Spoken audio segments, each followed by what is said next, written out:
Hey guys, Vegan Cyclist. I want to talk about understanding your data from your power meter. I've had a lot of questions about this, people asking me my experience with this, but so we'll break it down into 3 different topics. 1, how to set up your data on your Garmin properly so that you're able to get the most out of your power meter. 2, understanding what you're seeing on your Garmin. And 3, understanding the analytics of the data when you check it out after ride, like post ride. All right, so setting up your Garmin, I have 3 different main pages. I have a race page, an interval page, and a general riding page. Here's kind of my layout for a general ride.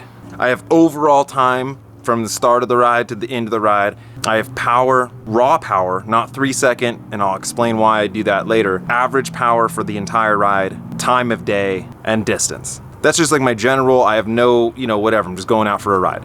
I have my interval page where I'll set it up into 3 slices like this, where it's basically lap time, raw power, and lap power.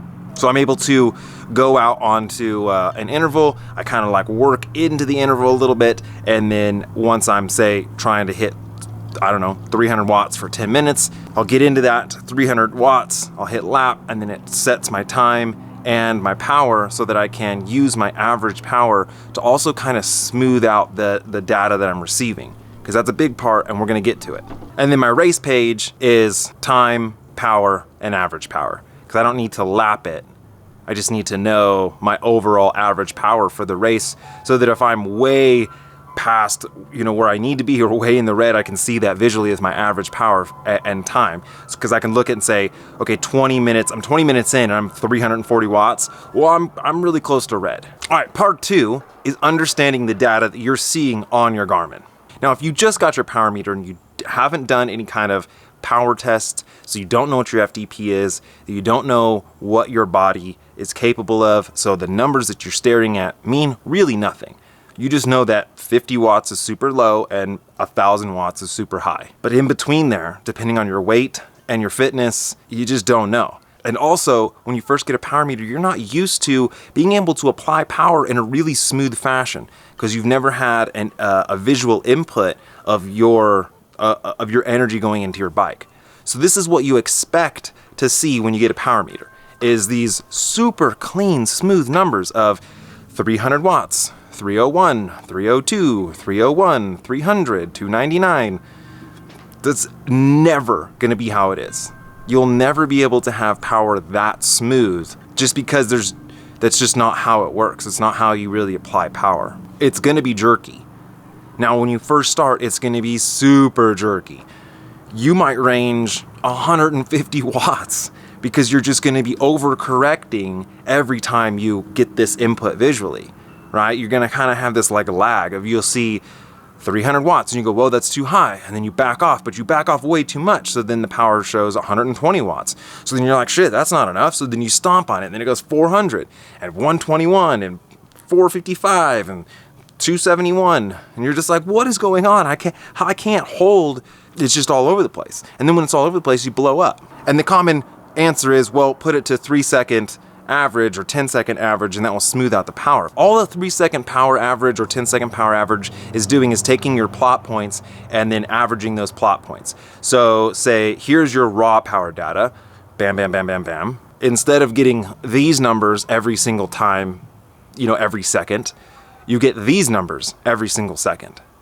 And for me, especially during intervals, it's too laggy. I need to know right away what my power is doing so I can make these little micro adjustments to my energy into the bike to make sure that I stay as close to the prescribed power as possible. And if your plot points are all over the place, averaging the 3 of them isn't really gonna do a whole lot to make it super smooth. So you just need to know, look, it's gonna be chaotic at first. You'll get better at it, I promise. It took me about a year to really smooth out my power readings within like 30 watts. But it's still super normal to have this huge sway between that. But so like a practical way to understand what you're seeing and applying this knowledge is like during an interval. Let's take, for instance, my 20-minute effort where I did 350 watts.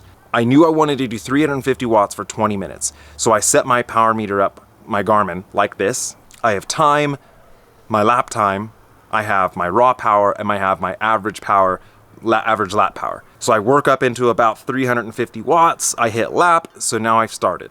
And now my average power is going to make adjustments much slower than my raw power. So I can kind of use both visuals to make those adjustments to make sure I'm staying with my range. But so if I'm shooting for 350 watts for 20 minutes, I'm going to give myself 30 to 50 watt window on my raw power. So I'm going to more use that as I want to make sure that I don't go to 400 watts. I definitely don't want to be up that high, or like 370, but I definitely don't want to be like 320. So I'm going to try to gauge my power, sort of ping pong my power between that little window, and then pay attention to my average power to see if it's dropping or rising more than I want it to. Now you got to remember that in your average power, the adjustments that are going to be happening on your average power are going to come fast and often in the beginning of the effort, but very slow and not so often towards the end of the effort. So say you wanted to hit 350 watts, and at the last 18 minutes in, I'm at 340 watts, I'm smoked. I'm not going to be able to make up 10 watts in 2 minutes. It's not going to happen, right? There's just way too many data points going into that average that a few more is going to make that big of a difference. So you got to try to make sure you stay as close to your average as you can. You can kind of negative split it a little bit. That's kind of getting into something else. So just make small little adjustments. Add a little power or take a little bit of power off, and that's going to take time to try to get used to, but you will. So your data being all over the place is totally normal. It's okay. Use average power, or use your lap average power to maybe kind of have more of an easier gauge of where you're at. Use raw or 3 second, doesn't really matter. I don't find that it makes a huge difference, but just try to make sure that you don't overcorrect a whole lot and just get better at turning those pedals at a smooth rate. But it's okay. Chapter 3, last thing, analyzing your data post. After the ride, when you get home and you plug it into whatever program or software that you're going to use to analyze this. Could be Training Peaks, which is like your top shelf. I mean, it just gives you a lot to dwell over. If you don't have a serious program, like a training program, you're not really that serious into it, it's overkill. Like seriously, basic Strava is fine. It's pretty good. But so when I get done with the ride, what I'm looking at is my average power for the whole ride, trying to make sure that I stayed in some kind of good zone, right? Like an endurance zone or whatever, tempo zone, whatever my kind of goal was. I'll look at my intervals, if I had any, kind of bracket those, look at what I was doing for those. If I was shooting for, say, 320 watts for 10 minutes, how close was I to that? How was I doing in that? And then I'll also look at the chart of the graph to see, was I pretty smooth? This is what I hope to see during an interval, but sometimes this is what I see, and that's not good. That's not efficient. So then I can kind of maybe analyze what was going on during that and try to smooth out my power. Training Peaks has some really cool, like your top 5 second, 10 second, 20 second type stuff. Those are fun to look at. They're not really very helpful, but it helps you create goals that are manageable that you can try to achieve later on. So if you could say, hey, I'm going to try to better my 20 second power. That's really cool too. Now, you've got to have your zones. So check out one of these videos, get your zones. That's what's going to make these numbers mean anything to you. Without having your zones mapped, a power meter is useless. But so when you have your zones mapped, you can also look at your time in your zones and see how efficient you were. Did you spend 1 hour in zone 1 on a 1 hour ride? Okay, well, that's not, that's definitely a recovery ride. So if that wasn't what was planned, like you can look back at that and really analyze what you did and didn't do. Also, this is what's so amazing about power is you can look years back. So if you just got a power meter, what you can really look forward to is all the data that you're going to gain. Because looking back last year and knowing where I was at certain points of the year based on certain training, I can expect certain things. And so that's huge for me to be able to know where I'm going, if I'm on track, and just make these micro adjustments to my program to try to say, okay, I'm getting close to what the best I've ever done. Again, this year I hit 350 watts for 20 minutes. That was my goal, and that wasn't a pie in the sky goal.